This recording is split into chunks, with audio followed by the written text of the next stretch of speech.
پرویز صاحب یہ اسپیسیفک اگر میں آپ سے پوچھ سکوں یہ جو پروجیکٹ ہے حیدرآباد موٹر وے والا ہو سکتا ہے آپ کو لگے کہ شرمیلا صاحب پولیٹیکل اپوننٹ ٹھیک ہے ٹیکنیکلی اپوزیشن میں اگر نہیں بھی پیپلز پارٹی تو بہرحال ایک مختلف سیاسی جماعت ہے تو لیکن میں نے کچھ اور لوگوں سے بھی یہ سنا اسد عمر صاحب کے منہ سے کل سنا انہوں نے ہمارے پروگرام میں کہا کہ یہ نقطہ ٹھیک ہے پیپلز پارٹی کا کہ جناب وہ اتنا کہ پنجاب میں موٹر ویز کا جال بچھا ہوا ہے پشاور میں کے پی کے میں پشاور تک موٹر وے ہے اور یہاں اتنا آپ کو جو تجارتی ہب ہے یہاں نہ صرف کہ موٹر وے نہیں ہے بلکہ 15 ارب کی الوکیشن تو لٹرلی ایک مذاق ہے اتنے بڑے منصوبے کے لیے 15 ارب سے کیا ہی ہو جانا ہے منصوبہ ختم تو کیا منصوبہ شروع بھی نہیں ہوگا 15 ارب سے اس پہ کیا کہیے گا اور ظاہر ہائی پروفائل مسئلہ ہے وزیر اعظم اور صوبے کے سی ایم اس پہ بات کرتے رہے مسلسل وسیم بھائی گزارش یہ ہے کہ یہ جس قسم کی گفتگو اور الزام تراشی ہے نا میرے خیال سے یہ مناسب نہیں ہے جب بلاول صاحب پرائم منسٹر صاحب کے پاس آئے تھے اور پورے بجٹ کے اوپر بریفنگ دی گئی تھی اور ڈار صاحب کے پاس کمیٹی بن کے پی ایس ڈی پی وہاں پہ طے کیا گیا تھا اتحادی حکومت کے طور پہ تو وہاں پہ ان کی لیڈرشپ کو یہ بات کر لینی چاہیے تھی نا ٹی وی پہ آ کے کچھ اور بات نہیں کرنی چاہیے اب میری اب گزارش سنیے گا اور then I will come back to this question جو انہوں نے موٹر وے کا ریز کیا ہے گزارش یہ ہے کہ ایک غریب آدمی کے اوپر سب سے بڑا ٹیکس کیا ہوتا ہے کہ اس کی قوت خرید جو ہے وہ ختم ہو جائے مہنگائی کے ذریعے تو 40% سے اگر 5% مہنگائی آ گئی ہوئی ہے اور یہ 50% تنخواہیں بڑھانا چاہتی ہیں تو سندھ میں کر کے دکھا دیں اس میں تو بحث ہی کوئی نہیں ہے ہم نے 10% جو ذمہ دار انداز کے اندر دے سکتے تھے ہم نے کر دیا اس کے اندر 5% کے قریب تقریباً ٹیکس ریلیف ہے ایڈ کر لیں مور دین انف دس از مائی ذاتی opinion she can have a different opinion اگر یہ وسائل کی بات کر رہی ہیں تو میں ان کو گزارش کرتا ہوں یہ بی آئی ایس پی کا خرچہ ریکارڈ ہم نے 700 ارب کا رکھا ہے اس میں 1% آبادی جو ہے وہ اسلام آباد کے اندر ہوتی ہے ان کو کہ سندھ کا جو ان کی اپنی سوشل پروٹیکشن کی ذمہ داری ہے یہ اپنا ذمہ داری لے لیں میں وہ سارے پیسے تنخواہ بڑھانے کے اوپر لگا دیتا ہوں اس میں بحث ہی کوئی نہیں ہے let us walk the talk اس میں آ کے سیاست کی نظر اگر ہر چیز کو کرنا ہے تو پھر تو اس ملک کا یہی حال رہے گا جو ہم نے 70 سال میں کیا ہے اس کے بعد کہہ رہی ہیں کہ جی یہ جو ڈیفنس کے اوپر جو صورتحال بنی ہے ان کو کہیں آج جب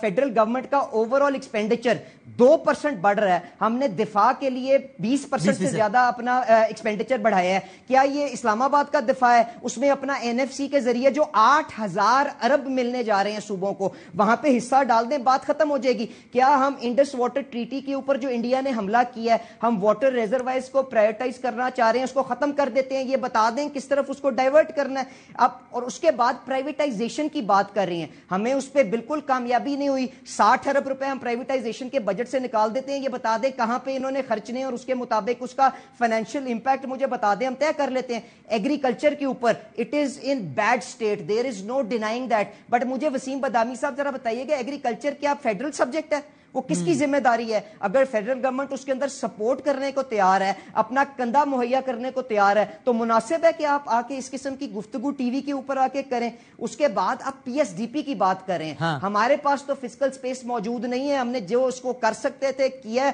آج بھی 10 سال کا وہاں پہ آپ کا تھرو فارورڈ ہے N25 جو ہے جو بلوچستان پورے صوبے کے اندر سے ایک شاہراہ ہے جو سندھ سے لے کے ایران کے بارڈر تک آپ کو کنیکٹ کرے گی اس کے لیے کیوں نہیں ڈیمانڈ کرتے جس کے اوپر بلوچ اور پشتون سارے کے سارے اکٹھے ہیں اور کہہ رہے ہیں کہ یہ پاکستان کی شارگ ہوگی اور اس کے اندر آپ کی قومی یکجہتی کو مدد ہوگی اس کے اندر تو خدا کے لیے ان سیاسی باتوں سے چھوڑیں کر کے دکھائیں باتوں کال اور فیل کا تضاد جو ہے اس کو ایک سائڈ پر کریں پاکستان اور ایک بات اور ٹیکس ایکسپینڈیچر ہوتا گیا وسیم بادامی صاحب ذرا ان کو یہ بھی بتا دیں ٹیکس ایکسپینڈیچر وہ ہے کہ جہاں پہ آپ نے کسی کو کوئی اسپیشل کنسیشن دی ہوئی ہے اور وہاں پہ اس کی جو نوشنل ویلیو ہے وہ 5000 ارب کے قریب ہے جس کے اوپر بتا رہی ہیں اس میں 2000 ارب روپے جو ہے وہ یہ ہے کہ آپ نے پیٹرول کے اوپر سیل ٹیکس 18% نہیں لگایا ہوا تو اس کے 50 روپے پیٹرول مہنگا ہوتا ہے میڈم کہتی ہیں میں پیٹرولیم منسٹر کے طور پہ صبح پیپلز پارٹی کی ایک خواہش اپروو کروا کے وزیر اعظم صاحب سے وہاں پہ کروا دیتا ہوں 300 روپے کا پیٹرول کروا دیتا ہوں تو پلیز ڈونٹ ڈو دس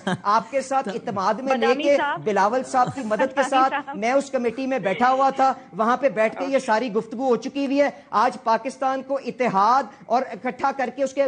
مرہم رکھنے کی ضرورت ہے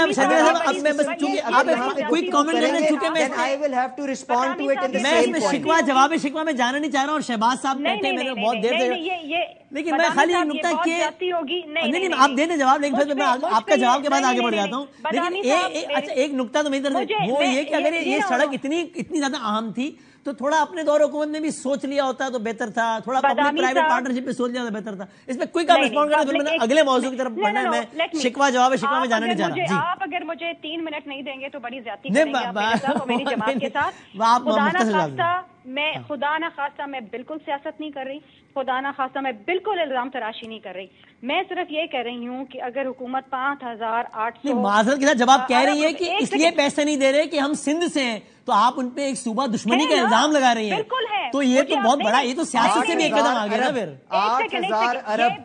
یہ بات ہم نے، پلیز مجھے بات کرنے دیں. میں یہ کہہ رہی ہوں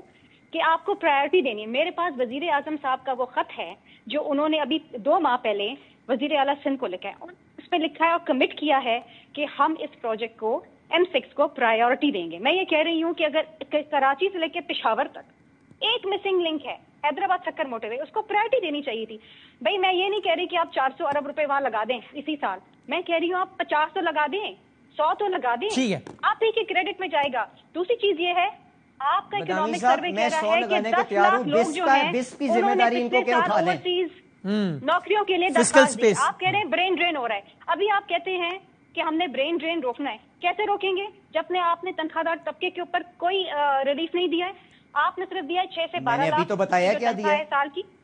بالکل نہیں دیا. آپ وہ جو برین ڈرین ہو رہا ہے 6 لاکھ سے اوپر. Sharmila please let's not get into that. میں نے اس پہ جواب دے دیا. آپ بس کے اندر اپنی سندھ کی ذمہ داری لے لیں، آپ اس کے اوپر ذمہ داری لے لیں، میں آپ کو سارے پیسے دے دوں گا. اگر میری بات نہیں مانتے آپ انڈیپینڈنٹ اینالسٹ کی بات مان لیں، ان کی بات سن لیں. اس بجٹ میں کہیں پر بھی وہ اسٹرکچرل ریفارمز نہیں ہے جس کا بار بار وعدہ کیا گیا. پچھلے سال صرف ایک ایویشن ڈویژن ضم ہوا ہے ڈیفنس کے اندر. کوئی ڈاؤن سائزنگ، کوئی رائٹ سائزنگ نہیں ہوئی. حکومت اپنے اخراجات کم کرے. مناسب نہیں ہے. میں آپ کے پاس کل اسمبلی میں پیش ہو جاؤں گا، آپ مجھے گلا کر لیجیے گا. ٹی وی پہ نہ کریں، مجھے جواب دینا پڑے گا. آپ نے کہا کہ جی ڈیفنس کا، میں نے ڈیفنس بجٹ کی بات ہی نہیں کی. میں تو خوش ہوں کہ ڈیفنس بجٹ 20% بڑھایا ہے. مجھے یہ بھی خوشی ہے کہ آپ نے BSP کے 700 بلین کر دیا. آپ کتنا حصہ ڈالیں گی مجھے بتائیں سندھ کی طرف سے؟ ہمارے پاس جتنا ہوگا ہم ڈالیں گے. آپ نے پبلک پرائیویٹ پارٹنرشپ وہ کہہ رہے ہیں ہمارے پاس کتنا ڈالیں گے. وسیم بدامی صاحب یہ 2500 ارب کے اندر سندھ ڈیفنس میں کتنا ڈالے گا، BISP میں کتنا ڈالے گا، پانی کے ذخیروں کے اندر کتنا ڈالے گا. تو صوبہ کیوں ڈالے بھائی؟ فیڈرل سبجیکٹ ہے، وہ اسلام آباد کا دفاع ہے، اسلام آباد کا دفاع. آئین پاکستان کے تحت دفاع کا شعبہ وفاق سے ایگریکلچر ٹیکس ہے، سوشل وہ صوبے کا، وہ صوبے کا. کے اندر لیکیجز ہو رہے ہیں. اگر آپ ان کو کلب کر دیں تو آپ کے پاس بہت زیادہ ریونیو آ جائے گا. ٹھیک ہے. چلو شمیلا مجھے بتائیں غلط خام ماحول بن رہا ہے. Social protection is a provincial subject, agriculture is a provincial subject. وہ آپ مجھے بتائیں اس کے اوپر کیا آپ اپنی طرف سے کنٹریبیوشن کریں گے؟ اور سندھ میں 50% تنخواہیں بڑھانے کی خوشخبری میں دے دوں یہاں پہ. علی بھائی مجھے صرف اس بات کا جواب دے دیں، میں آپ کی بہن ہوں، مجھے آپ جواب دے دیں. شمیلا چلے میں آپ کے پاس کل آ جاؤں گا. کمیٹیز بنی تھی گندم اسکینڈل کے اوپر، کسی ایک کمیٹی کا نتیجہ بتا دیں. کوئی ذمہ دار چلو اب وہ تو پھر موضوع سے موضوع ہوتا ہے. ٹھیک ہے، تھینک یو. ٹھیک ہے، بہت شکریہ. میں آگے اگر گورنمنٹ نے صبر و تحمل پہ بھی ٹیکس لگایا ہوتا نا تو شہباز رانا صاحب اس وقت جو ہے نا وہ کنگلے ہو چکے ہوتے. اتنی دیر سے جو ہے نا وہ تحمل سے سن رہے. میں چاہ رہا تھا کہ وہ ایک اسپیسیفک ایک منصوبے میں بات رکھیں، وہ بات ہو گئی ہے. ٹھیک ہے، نوٹڈ. باقی تو ظاہر ہم بہت سارے اگر ہم ایک ایک ٹاپک اٹھائیں گے ریفارم سے متعلق وہ تو بہت ساری بات ہو سکتی ہے. تو اس والے کو ہم یہاں چھوڑ کے میں بس آخری موضوع کی طرف آتا ہوں.